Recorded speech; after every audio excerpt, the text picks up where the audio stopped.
Hello, ഇന്നത്തെ specially പാൽക്കപ്പും ബീഫും. നമുക്കതെങ്ങനെ ഉണ്ടാക്കുന്നത് നോക്കാം. അപ്പോൾ നമുക്ക് ഇതിലേക്ക് ഇടാൻ വേണ്ടിയിട്ട് ഞാൻ 2 വെല്ലുള്ളി, 2 തക്കാളി, 3 പച്ചമുളക്, കുറച്ച് വെളുത്തുള്ളിയുടെ പേസ്റ്റ്, ഒരു 5-6 ചെറുള്ളി ഇതെല്ലാം എടുത്തിട്ടുണ്ട്. അപ്പോൾ നമുക്കിതൊന്ന് ഇതിലേക്ക് ഇട്ട് കൊടുക്കാം. മല്ലിപ്പൊടി 2 ടീസ്പൂൺ ചേർത്തിട്ടുണ്ട്. മുളക് പൊടി ഞാനിവിടെ 1 സ്പൂണ് ചേർക്കുന്നുള്ളൂ. ആവശ്യത്തിനുള്ള കുരുമുളക് പൊടിയും ഗരം മസാലയും ആഡ് ചെയ്തു.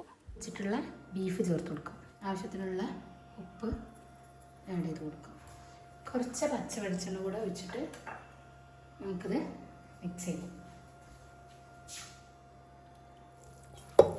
ഈ ബീഫ് വേകാൻ വേണ്ടിയിട്ടുള്ള വെള്ളം കൂടെ വെച്ചിട്ട് നമ്മളിത് അടച്ചു വെച്ച് വേവിക്കാം. നമുക്ക് പാൽ കപ്പ് സെറ്റ് ചെയ്യാം. അതിന് വേണ്ടിയിട്ട് കപ്പ ഇവിടെ ഞാൻ പുഴുങ്ങി വെച്ചിട്ടുണ്ട്. ആവശ്യത്തിനുള്ള വെളിച്ചെണ്ണ, ചെറിയുള്ളി, കറിവേപ്പില, വറ്റൽമുളക് ഇതെല്ലാം കൂടെ ഇട്ടിട്ട് നമുക്ക് കപ്പ ഒന്ന് വറവിട്ടെടുക്കാം. അപ്പോൾ കപ്പ ഇവിടെ വറവിട്ടിട്ടുണ്ട്. നമുക്ക് ഇതിലേക്കുള്ള തേങ്ങാപ്പാൽ കൂടെ ഒന്ന് അരച്ചെടുക്കാം. ബീഫ് വെന്ത് സെറ്റായിട്ടുണ്ട്. അപ്പോൾ നമുക്കതിനൊന്ന് വരട്ടിയെടുക്കാം. ബീഫ് വരട്ട് റെഡി ആയിട്ടുണ്ടെങ്കിൽ നമുക്ക് പാൽക്കപ്പ ഒന്ന് സെറ്റ് ചെയ്യാം. നേരത്തെ വറവിട്ട് വെച്ച കപ്പ നമുക്കൊന്ന് തേങ്ങാപ്പാൽ ചേർത്തിട്ട് ഒരു 2 മിനിറ്റ് ഒന്ന് തിളപ്പിച്ചെടുക്കാം.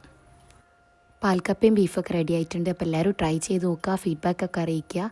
Thank you for watching.